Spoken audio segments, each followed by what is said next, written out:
King. Hello. Hello. Um, so, Esmond, this Hey, is bestie.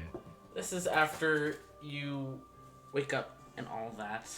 Uh, water. Sorry, my throat is so dry. But this is after you wake up and all that. Finally properly rested after that fight, having had some time to, calm down. You talked with Nemesis.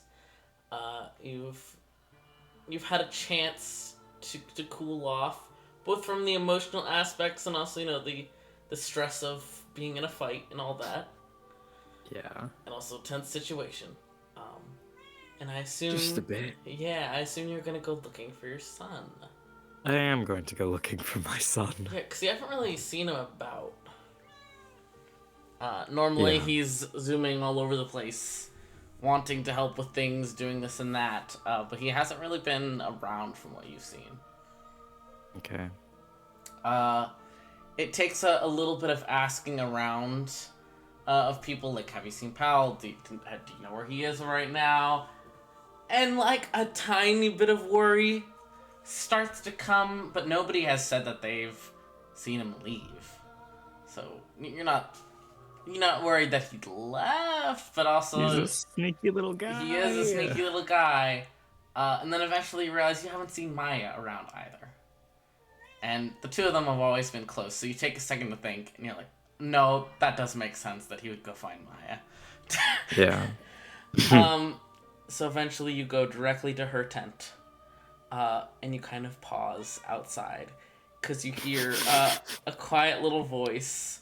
I pause. Yeah, you pause, because you hear a quiet little voice inside. Paw. Shut up!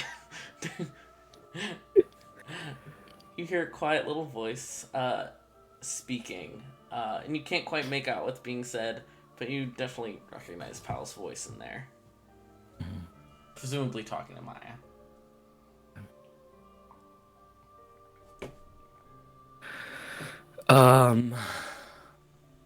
Can I listen?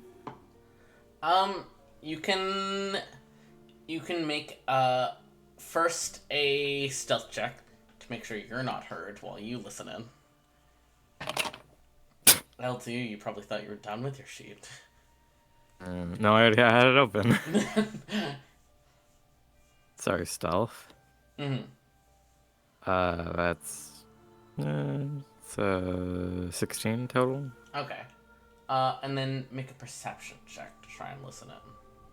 Okay, it's not better. It's fine. 14. All right. It's hard to make out. But listening for a bit, you eventually slowly start to pick up Powell's voice, which sounds like strangely muffled. In her bosom. Probably he's always been the type that when he's really upset, he like burrows into somebody's side and wants to be hugged. So probably. Yeah. And you hear him faintly saying, he just always underestimates me and never lets me try. And I get it that he thinks it's his job to protect me and he wants to keep me safe, and I know this is really dangerous and bad, but if I never get to take part in fights or danger, then I don't have practice for big things like this. And you hear Maya's voice reply, like, very soothingly. Like, you don't even need to see her to know she's probably rubbing his back. Well, like you're saying, I'm glad that you're seeing some of the sense in what he was saying, but I can also understand where you're coming from. And it can be difficult for any parent to adjust to when it comes time for their child to, do these more dangerous things, to strike out on their own. And I'm sure, if you talk to him once he's calmed down, we can work something out with, maybe him letting you take part in some more things so that if something like this happens, he feels more secure about you fighting, both to help yourself and others. But, I understand it's not like you could have stayed back yesterday, but I do think it's good to practice more care in these things. And he cuts in. I am careful though. I understand. It, I'm usually so careful. Yesterday was a lot, but also Dad isn't always careful, so it's just upsetting. It feels like nobody appreciates that I can be good at things, and I'm not gonna learn how to do other things if I don't get a chance to do them. Shooting at target practices is only gonna do something for so long. You can hear her laugh a little bit. I know. Well, we'll talk with him, alright? I can talk to him first if you want, or you can. But I think it's good to, make it clear that you're sorry for yelling, and hopefully it'll be a mutual apology. I think you'll both be able to agree you were hot-headed and stressed in the moment, and maybe said things you didn't entirely mean. But I think once apologies are out of the way, it'd be good to have a conversation when you both are calm and able to see each other's side of how you're feeling. He says something else that you can't quite make out. Even quieter, and you hear her hum in agreement. Are you gonna stay outside the whole time, or are you eventually gonna, make yourself known? I imagine that Maya's tent isn't just like, like a pit, like a silence creature. Isn't just like a backpack tent. I imagine it's more of like they put up like stakes and supports for it. Yeah. So it's more of like a proper kind of like dome, not dome tent, but like, you know what I mean? Mm-hmm. Yes. Like it has a proper structure. It's not just like camping. It is, yeah. Yeah. So I'll knock on one of the wooden poles supporting the canvas, I guess. You hear it go silent in there for a minute, and then there's like a shuffling of cloth, and then the tent is pulled aside, and you see Maya bending low to see you. Esmund, hey. Hi. Well, how'd you sleep?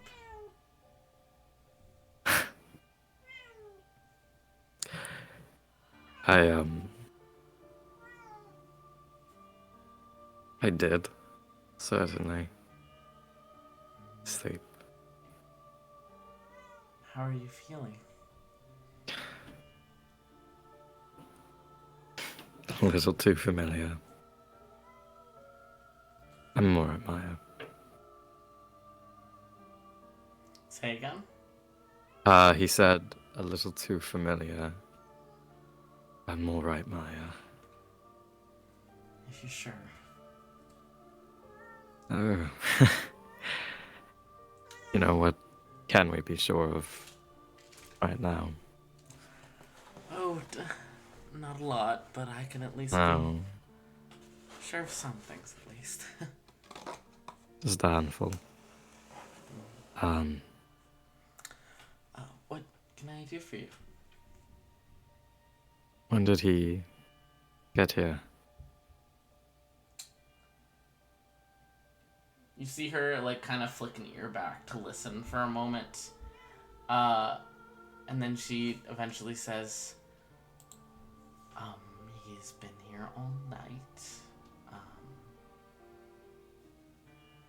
Well, I suppose morning, but,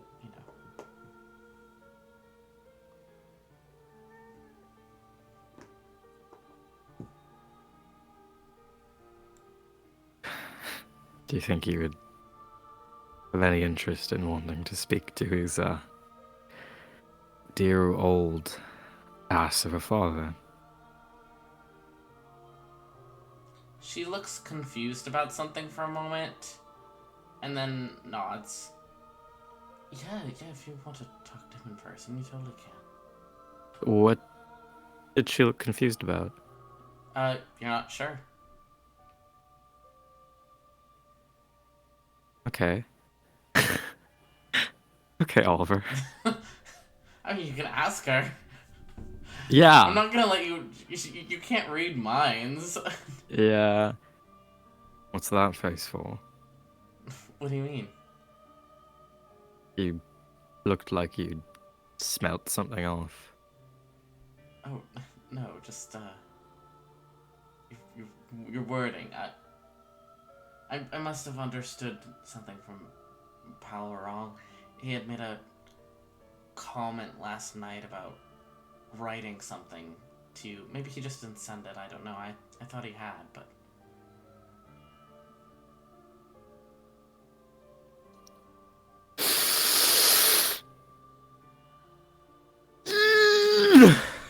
Okay.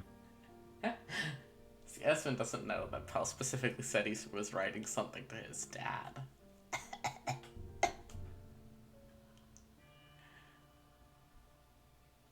I suppose not.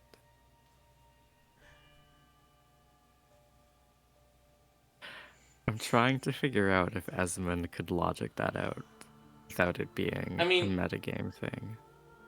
Esmund has zero clue that Powell has any contact with him, so. That's true. Powell has no reason but to even think he does.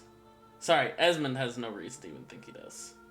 I'm just trying to think with like the combination of like writing something to father, but father is here. Mm-hmm. Maybe he doesn't want to talk to father. Maybe he hasn't had time to give father something. You know, putting your thoughts into words before you say them or something like that, you know? Yeah, so he's sort of just confused. Mm-hmm. Okay. Uh, right. Did you want us to clear out from your tent? I mean, if you would prefer someplace private as opposed to last night, I'm absolutely fine with stepping out.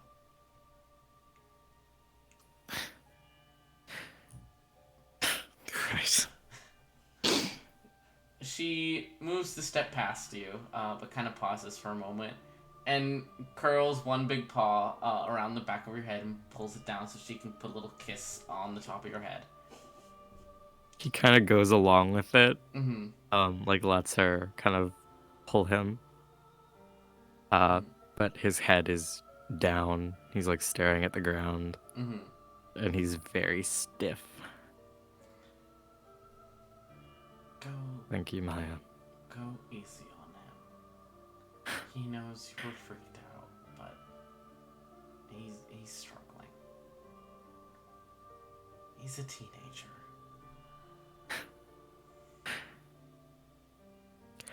Is it terrible that I want my response to that to be we're all struggling, but know that it can't be because he's a child and he shouldn't have to deal with this? He's struggling with different things than us. I'm not saying that makes his struggle more important than others. I know, that's not what I meant. I just...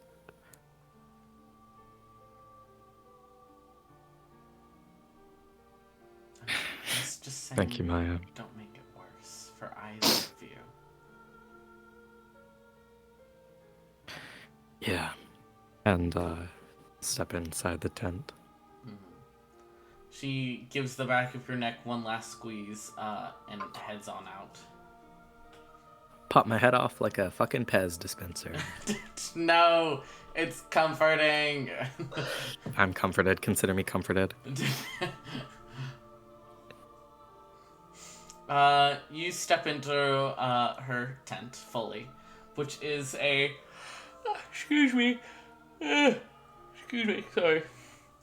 Which is like a a rounded room, and there's like some chests set up in a corner, and her rarely used armor is against the wall.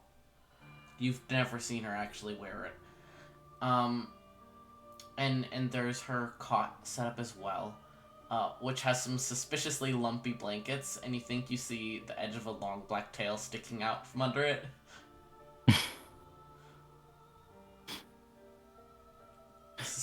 So like a Suspiciously, chair. a suspiciously pouty air. Yeah, there's either a chair or you could like sit on part of the bed or something. I'll grab a chair. Mm. That's his sacred space right now. Yeah, I'll pull the chair to the bedside. Man, I bet it's a big cot. Anyways. It is. Uh, He looks very small, curled up in it. mm. Yeah, I pull a chair up beside it, and I'll pull it over, and well, it is certainly nice that I have this massive tent for a massive Leonin woman all to myself, where I can speak my thoughts out loud, also entirely to myself, completely undisturbed and not heard by anybody whatsoever. I sit down beside the bed. The blankets, shift like he's rolling over to face away from you.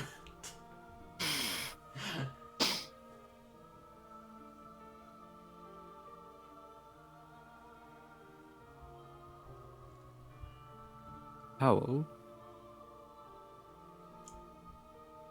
you don't have to come out from under there if you don't want to. I know that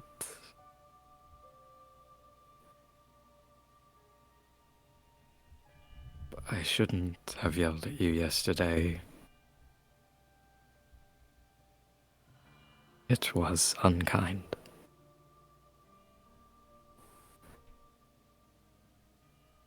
And I am not going to attempt to give you excuses on why I yelled, or whatever adrenaline might have still been flowing through me after seeing you in danger and coming quite close to death myself.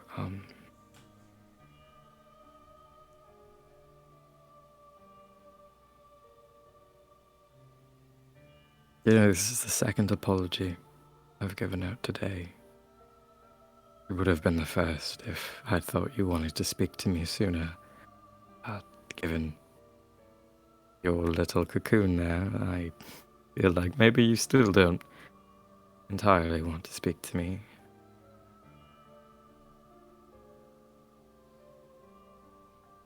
But I am sorry. It's quiet for a little bit. And you can see like the bit of the tail sticking out twitch a little bit, which he does when he's thinking. And eventually his voice is very muffled under quite a few blankets. But you hear him say, "You yelled at me in front of everyone, and they already think I'm a kid who can't do anything right. And they'll never let me do anything, and they probably just think I'm some sort of useless responsibility, and you yelled at me in front of them. I just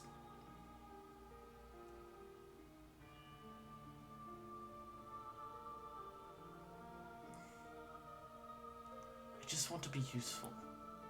I just want to help. I'm not allowed to help."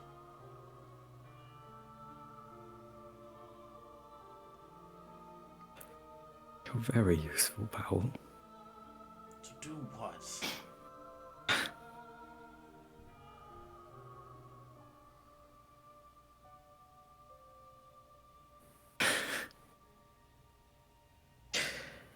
I, do you want me to give you a list? What would be in the list? Well, you went and fetched Alice, didn't you? I had a babysitter the whole way there.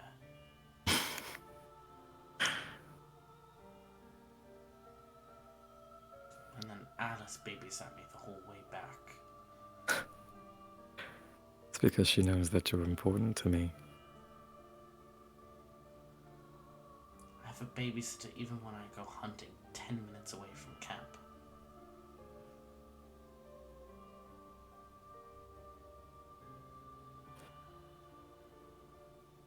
I know.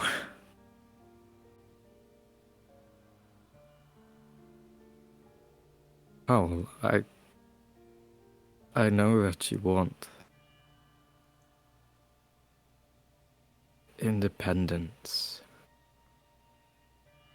in these things, and I know you want respect in these things that you are becoming very capable in. And I know you want the experience to expand on those things that you are becoming very capable in.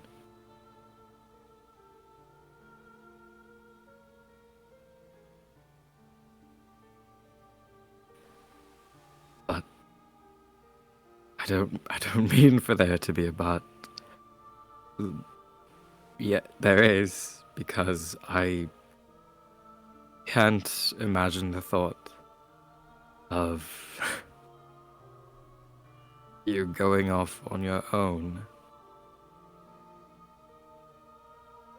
and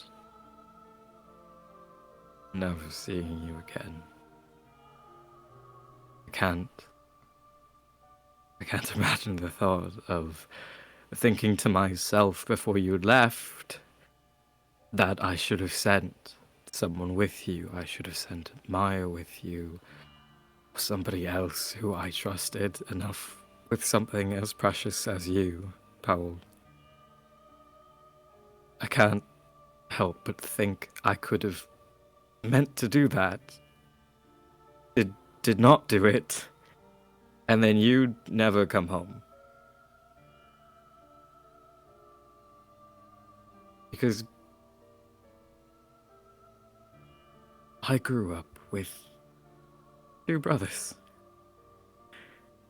who were at my heel my entire life, and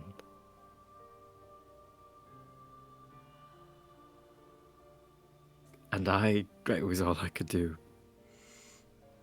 to keep them safe. I needed them with me.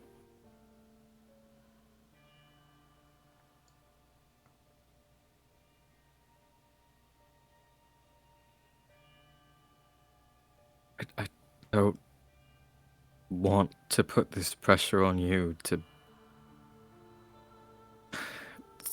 try and exist in this cage so that it will never hurt your father.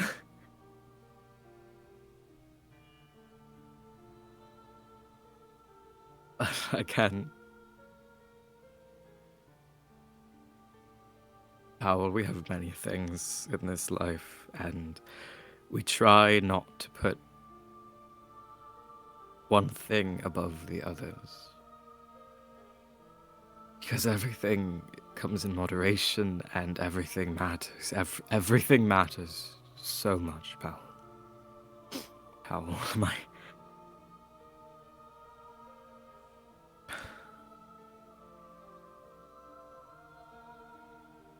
But you just exist above all of them.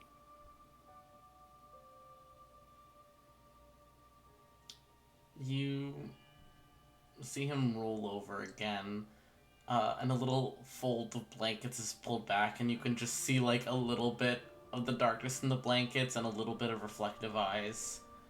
As he says, I never have friends my age, but I talk to a lot of adults, even you, and they all say at a certain age, or maybe when they were very young, or maybe when they were my age, or a little bit older like you, that they packed up and they went out on their own from their family and they did their own thing. Everyone says that. But I don't want to do that.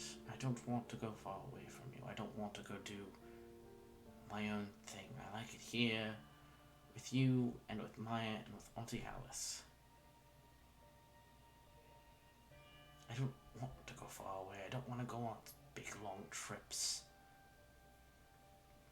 But I do want to be respected, and for people to see that there's things I'm good at and useful for. And people don't see that right now.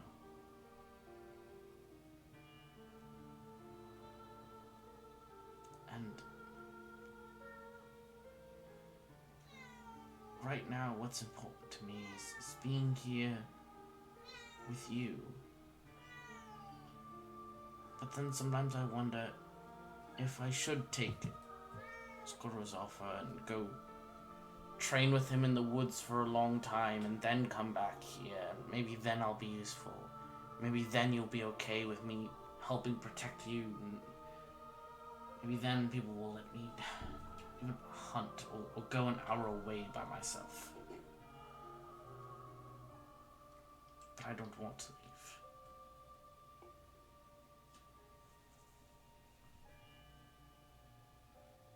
leave. And I'm not entirely sure how to get over my fear of you getting hurt. I don't think you have to. I mean, I'm always scared when you go do something. Though that's also because you're a bad fighter. I'm a fine fighter, Powell. No, you're a terrible fighter. You couldn't see me from the top of your wagon. No, you were awful. You couldn't hear it from 300 feet away. I heard that you almost died. That's only So did Alice. Only so did bad Nemesis. fighters do that. No, they're bad fighters. They're calling Alice and Nemesis both bad fighters. It's because they were in proximity to you. You made them worse. You are a brat. But I'm scared whenever you go do things where I'm not. And I know Maya gets nervous when you leave and go places. And I think that that's just a normal thing, to be scared about people you care about, to be scared they're gonna get hurt. But that doesn't mean you get angry at someone for being in danger. No, Maybe you get angry at someone for being a little bit stupid. That's what I was saying. Maybe if they're reckless. But also at the same time, if I'm trying to help someone and save someone who can't fight. I know I'm not the best fighter. I know I'm not super impressive and cool and amazing, but... Yeah, we can't all be Shoshan. Yeah. But at least I'm better than some shepherd is. I mean, Keeman is... No, that's the one who was under the spider. Keeman is not a fighter, but I at least am more of a fighter than she is. So I can help. I'm not going to stand by and go hide and do nothing while someone who can't even stick up for themselves is getting hurt.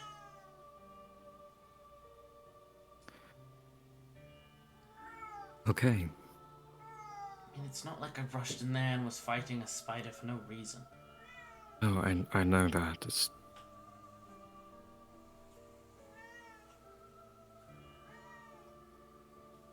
I said it before when I was angry. And I will clarify that statement now.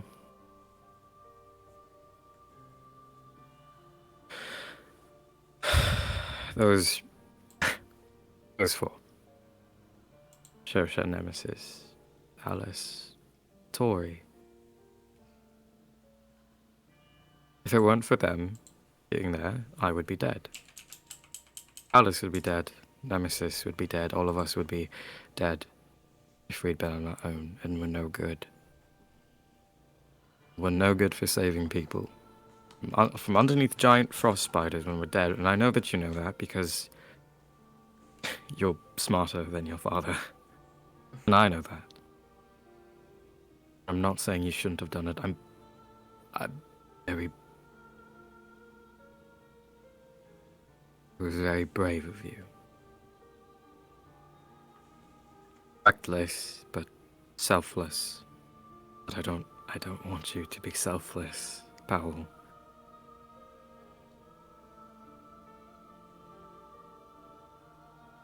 So, we set aside the recklessness from the other night.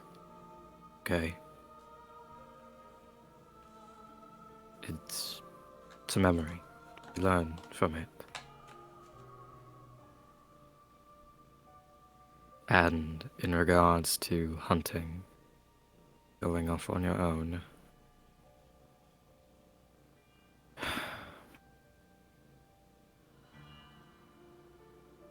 if you're going hunting specifically, you take someone with you. If you are just walking, just going beyond,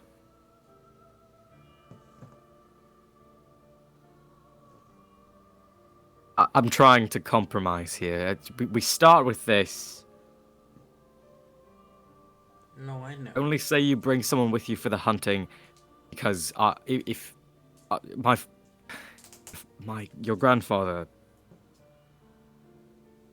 he always told me never to go hunting alone. Because you get your finger stuck in something, you get your foot caught in something, you break a bone, and you're fucked. Mm-hmm. It's not because you're a child; it's because it's common sense. Alright. All of you aren't sneaky enough to hunt things with me. So am I allowed... Take fucking Nemesis with you. Nemesis isn't good at forest sneaky. Take Lucius with you then. So I'm allowed to pick someone to take with me. You can pick someone to take with you. I don't care who it is, so long as it's not, I don't know. Actually, I like all these people, so yes, whoever you want. Alright. I'm gonna pick someone who's good in the forest. Who are you thinking of? I don't like the cogs. I don't know. I need to think about it. Tori's great in the forest. She can turn into a fucking chipmunk. Yeah, but I feel like she would cry if I killed something in front of her. That's objectively true, yes. I feel like if I found a baby deer and tracked down its mother and killed it, then she would cry for a very long time. Well, then you put the baby down too. No, that's not how it works. Mercy kill? No, you're supposed to let the baby live, at least as long as it's old enough to live without its mother. You want to, I don't know anything about hunting. You want to encourage the prey to repopulate and all that. Right. Or else you're just going to wipe them all out. Right. See? Smarter than your father. That's because I had training. Yes. Can I train with some of the fighters? I want you to tell them that they don't tell them they have to train with me, because then it feels weird. But a bunch of them feel weird if I ask them to spar with me. They get all weird and all, ask your father. I don't know if your father would be comfortable with that. Tell them it's okay. I want to, to practice fighting. Yeah, you could. That's fine, but not Nemesis. Why not? I will say. Why not? Nemesis is the one who fights the most like me. Yes, but Nemesis also. I'm trying to get him on a vegan diet. Let's say. So then, why isn't just sparring okay? It's not like we're going out murdering people. Why is... Right, yeah. Would it not be okay for him to show me how to throw things and that sort of thing? Yeah, I suppose that would be fine. It's not for hurting necessarily people, it's for defense. And also hunting. What if more Sure. spiders show up? I need to know how to fight them. Okay, here's the other thing. No fighting any more spiders as long as you're at least 30 feet back from them. You can shoot them, do not go near them. But it was fun riding on the back of one. Okay, but if you got bit, you would have been turned into an icicle. That's not... You didn't always turn into an icicle. Only sometimes, if you're a bad fighter. That's not how it Or in the works. proximity of one. That's not how it works. No, it is. Oh my god. Can confirm. Because I got bit early on in the fight before you guys got there, and I didn't turn into an icicle. So, ergo, once you showed up, it went badly. Maybe you need training, Father. Well, you know, if my being a bad fighter rubbed off on people, you and I would probably be bones right now, my boy. No, I cancel it out. I'm simply that cool. Okay, you were a baby, first of all. Yeah, even as a baby. Okay, shut it, you. Okay. We can, ease into this. Main thing is the spiders. Don't run at the spiders. I could have dropped dead right then. Yeah. But if there's, like, you know, an innocent person at risk... Fuck them! What? I'm gonna tell people you Powell. said that. They're not gonna clap No. for you anymore. Okay. Powell. Yes.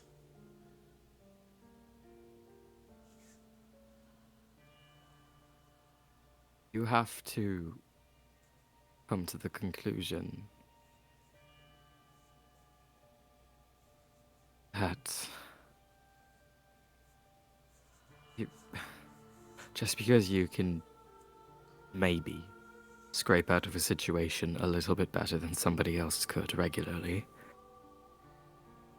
does not mean take their spot. But it does mean help them.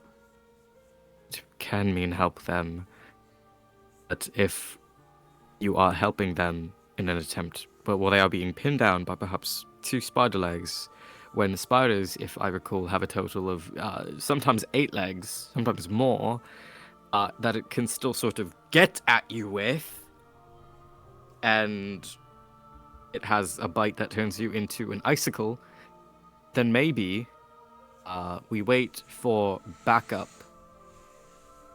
or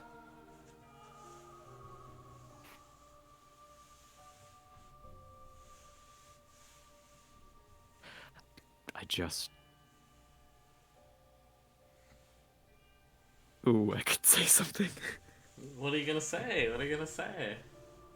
I can't say it. He Why wouldn't not? say it. Why not? Type it to me. Okay. Yeah!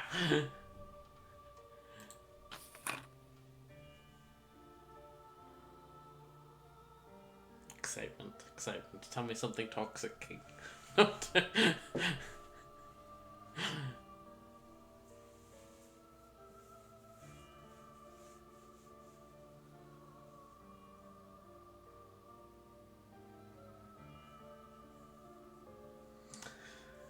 I dare you to say it, I dare you to say it. He wouldn't say it. God damn it. God damn. I even had a response. Showing my hand. Yeah. Showing my hand too early.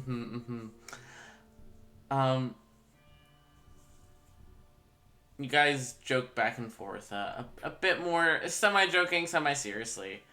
Before eventually he's like, what about right now? Because I know, like, Erland and some people and stuff are... And Lucius said he was going to join too.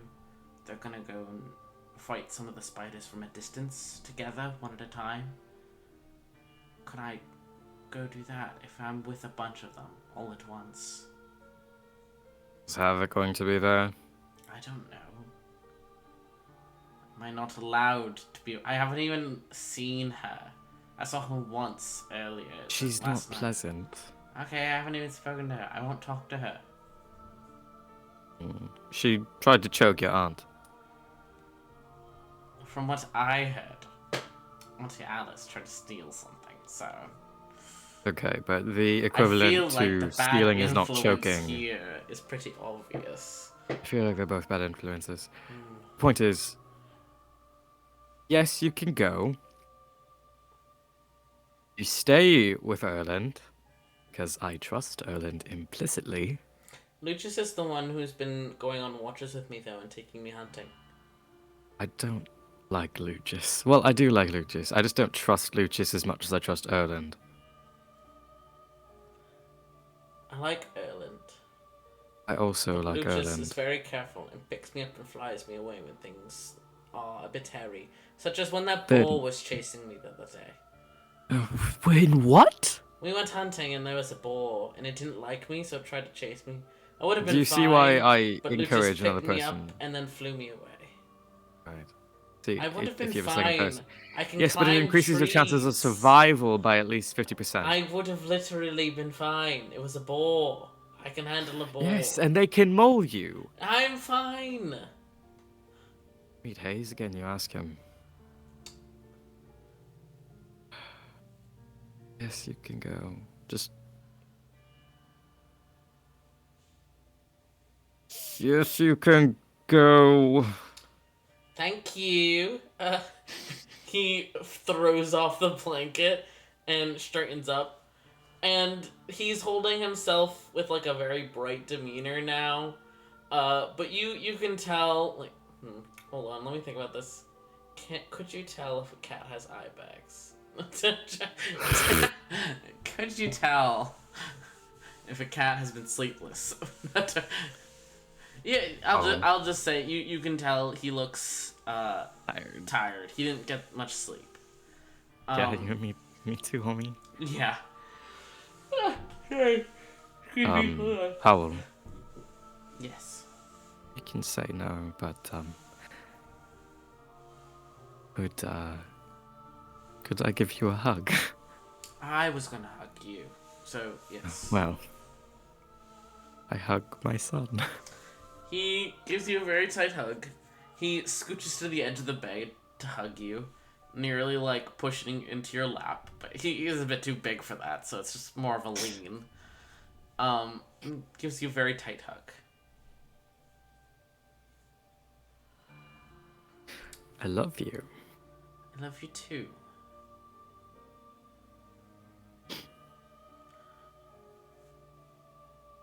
Okay. Cool. Great. Promise I'll be careful.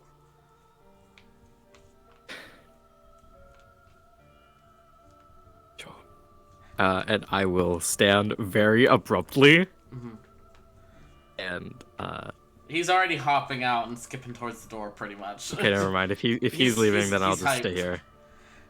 He does stop at the door, briefly to say something to you. Oh.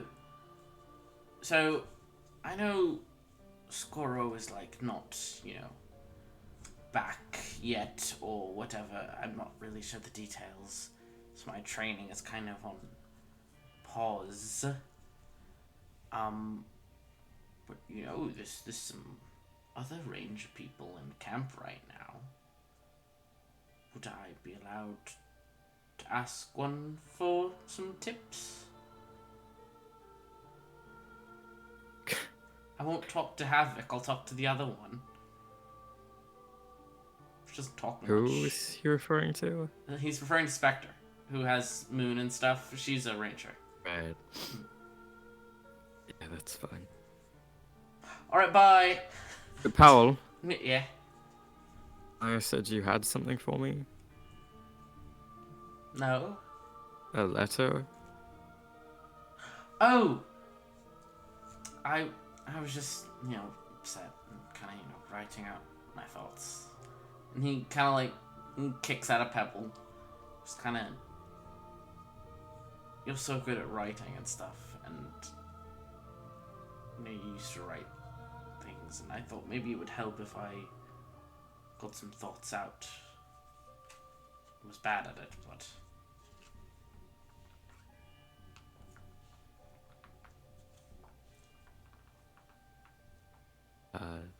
Nods. Okay. I'm gonna go kill some spiders now. Sure. You do that. I love you. Love you too.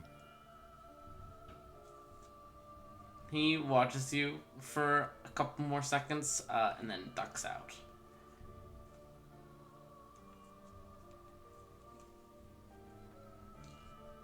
Esmund. Hmm? He just starts fucking crying.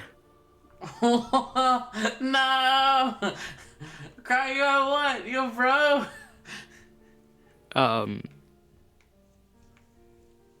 Just his son. And the fact that he can't keep holding him back, or else, as Powell said, he's gonna lose him. And how in like trying to maintain his ideals and sort of all of that, and trying to keep something safe in alignment with his sort of moral beliefs and such. Mm-hmm. He was gonna like eventually push his son away if he kept doing that. Mm-hmm. And then like just it's been a day. Wow. It's been a really, really rough day. So sorry, King. Yeah. It's not like Savior's also crying. No, don't cry! Bro! Don't Wow, cry. Esmond, it would be cool if you stopped just vaguely alluding to your trauma and actually opened up to somebody about it. Yeah, that'd be crazy. It'd be so crazy if when Maya asked you if you were okay, you actually told her how you felt instead of redirecting with humor. Yeah. And like vague allusions that you're having a bad time. Just kind of awkward for everybody. Kind of an L, my dude. How long does Esmond stay in there? Like 2 hours. Fair. Then you're finally kind of roused from this by hearing Powell's excited voice again. And you're kind of shaken out of it, and you realize how much time has passed if he's back. Since his voice had gone away for a while. And you kind of step back out, partially because you're done. You cried out, King. You're dehydrated. Need some water. Mm-hmm. This is off the record. Off the record? But there was a new recording, so I don't know if I want to say. You can type it if you prefer. Okay.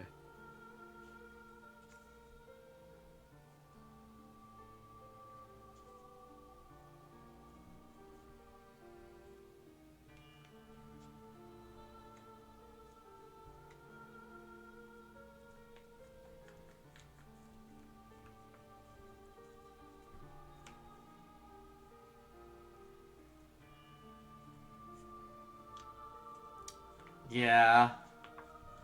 That's how it feels right now. Yeah. Nothing Fair. really feels like real. Yeah. It definitely feels reminiscent of that time as you come back to yourself. And you realize, wait, I didn't hear Powell this whole time. So he must have been gone. Because you were vaguely aware of the sounds outside.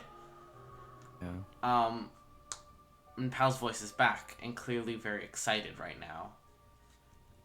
So kind of duck your head out a bit to see what's going on. And you see he's just outside the barrier. They've dragged up a couple of the spider corpses and are setting them on fire. Lucius, you can faintly hear, is making some sort of joke about it being a warning to the remaining spiders. Who knows, maybe Nemesis and Shoshin were helping them hunt some spiders. And you see Powell has caught a bird and has brought it back, maybe to help with dinner or something. And he Oh my god, he's a it's little like a meow cat meow. brings you back a dead bird. Yeah, literally. And you can actually you can hear him excitedly, like, telling someone that he's gonna, like, cut it up, and cook it, because he's been learning how to cook and stuff. And you can see he's facing Spectre and talking to her, and she's just nodding quietly. You know, the drow woman. Yeah. And then somebody else steps up next to him and is like, and says, well, if you want, I could, show you how you can prepare it wrapped in some pastry and stuff. And it's Havoc. And you can faintly see, like, the edge of her smile from under the mask. But she's describing to him a meal, and he's, like, very open to it, and, like, that sounds delicious. Like, do you have the stuff to make that? Like, can you show me? And we kind of just end with you watching as she, like, walks him over towards where you guys have been cooking and is explaining this meal to him, and is gonna teach him how to cook it so he can make it for you with Havoc's help. The way my jaw's tight.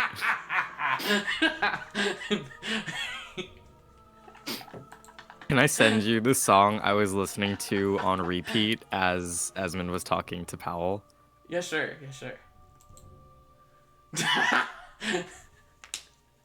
Have you heard it? No, I haven't. Hold on, let me pause this and I'll go listen to this. Let me see. Nice. It's really sad. It is. Oh, wonderful. Perfect. For the sake of the recording and myself, so I can listen back to this and find this later, it's the slowed version of Gwyn, Lord of Cinder. Ooh. It's so sad. Ooh. Ooh. Okay, is the recording done? I'm gonna stop it. I was just adding this to my Bye, recording. Bye. Cock and balls.